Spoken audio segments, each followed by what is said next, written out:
is the written form of talbe muatbat. Why it is written form? So now you have come to know about this sale. You don't have a sale deed, you don't know what is the price of that sale, but what you did at once, you in the presence of the person who gives you this, whether he sent you a message or if he has sent you if he has communicated you through mobile or through whatever medium, through email. So what you did, you at once uttered those words.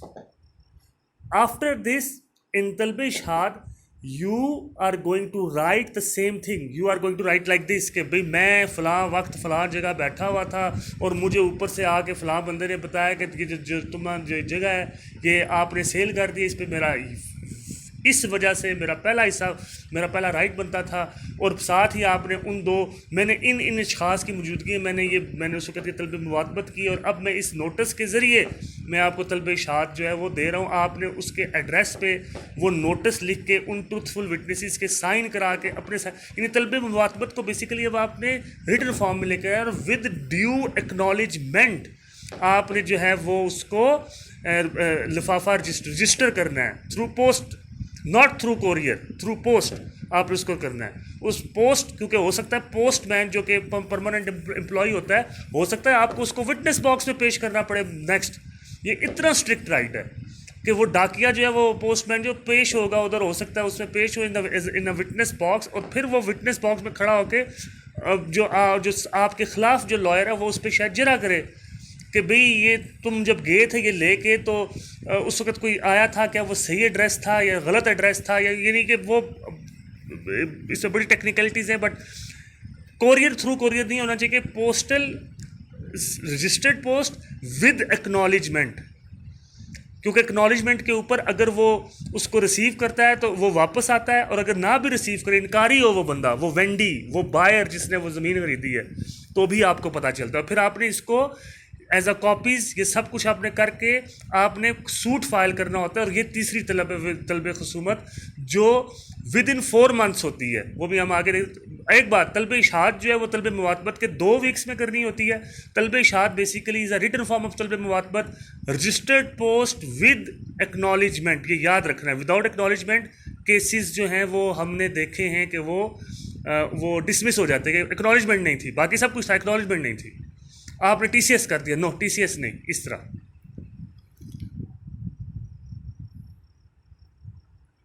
پھر طلب خصومت میں جو ہے وہ اب آپ نے کا جب میں بیسیکلی آپ نے سوٹ فائل کرنا ہوتا ہے. سوٹ فائل میں آپ کیا کیا چیزیں لگاتے ہیں؟ آپ سیل ڈیڈ اگر آپ کے پاس ہے وہ لگا دی، میوٹیشن اگر ہوئی وہ لگا دی، یا اگر نہیں ہے دونوں تو آپ نے وہ جو رجسٹرڈ اے ڈی ہے اور وہ جو نوٹس ہے، وہ نوٹس کی کاپی آپ نے ساتھ رکھی. جب آپ نے نوٹس بھیجا طلب اشاعت کا تو آپ نے کاپی تو اپنے پاس ریٹین کر لی نا، اور اس میں آپ نے لکھا ہوتا ہے نوٹس میں کہ a copy of this notice, the said notice is retained by me for future action. So what is the limitation of طلب خصومت? It is for 4 months. 4 months dating from registration of sale deed, attestation of mutation if the sale is made otherwise than through a registered sale deed, on which the vendee takes physical possession of property if sale is made otherwise than through a registered sale deed or a mutation, or on which preemptor came to know. اب فرض کیا اب یہ چاروں چیزیں نہیں ہیں، اگر یہ چاروں چیزیں نہیں ہیں تو پھر آخری وہ ہوگا جس دن آپ کو اس بات کا پتہ چلا، جس دن آپ نے طلب مواتبت میں آپ نے جو ڈیٹ لکھی ہے اس ڈیٹ سے نیکسٹ 4 months کے اندر اندر اپنے سوٹ فائل کرنا ہے.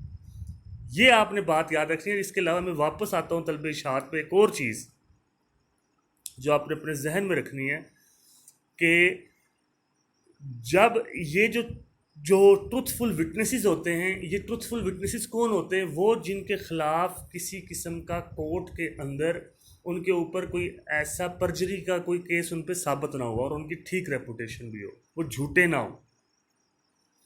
Section 14 where a person is unable to make demands, his guardian or agent may make the required demand on his behalf. ہو سکتا ہے وہ مائنر ہو یا وہ بول نہ سکتا ہو، تو پھر اس کا ایجنٹ کرے گا یہ کام.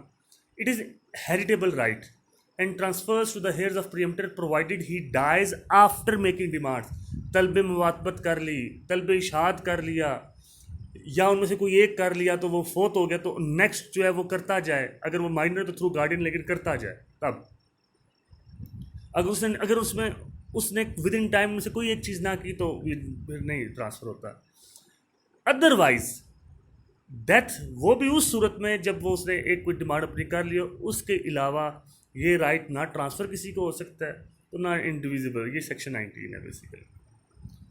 Sections 20-21 where a vendee has made any improvement in the immovable property before طلب اشاعت.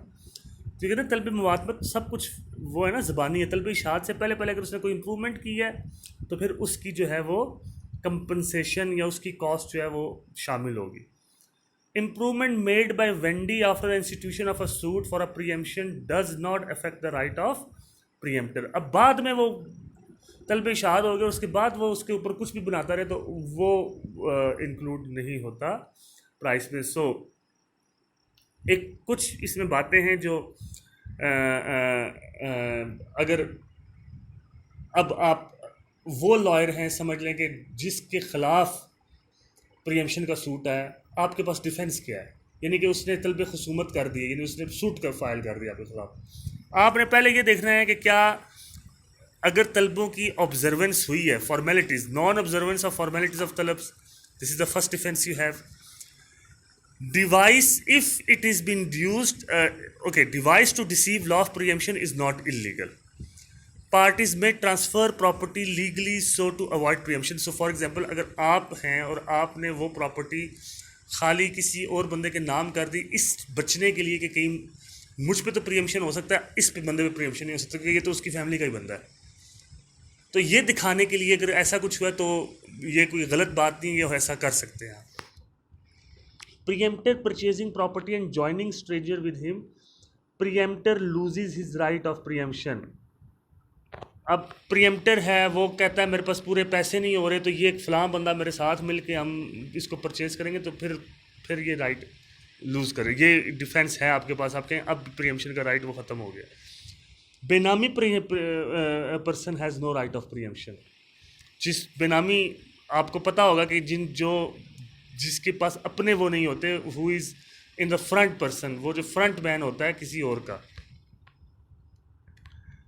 ویور is a defence in preemption suit. آپ نے پہلے اس کو ویو آف کر دیا due to anything acquiescence of sale یا جو بھی ہوا جو ہم نے پہلے پڑھا. Collusiveness is a ground for dismissal of suit, اور یہ تو خیر ہر سوٹ کا یہ گراؤنڈ ہوتا ہے. اسی طرح میلا فائڈ انٹینشن بھی جو ہے یہ ہوتا ہے.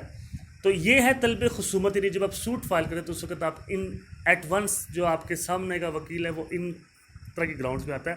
اور پہلا گراؤنڈ جو واقعی سب سے زیادہ یوز ہوتا ہے وہ ہے کہ طلب کی جو چیزیں ہیں وہ پراپرلی ہونی چاہیے. اگر وہ پراپرلی نہیں ہیں, یعنی کہ آپ یقین کریں کہ طلب مواتمت میں اگر آپ نے ود ان آپ کو جب پتہ چلا اور آپ نے ایک دم بات نہ کی اور یہ کہا جی آپ نے آدھے گھنٹے بعد آپ نے سوچا اور پھر کہا جی اب میں کروں گا شفا, وہ ضائع ہوگی وہ بات. It is a jumping demand جو پہلی طلب ہے, یعنی کہ طلبیں ان کو اتنا آپ نے اسٹرکٹلی فالو کرنا ہے.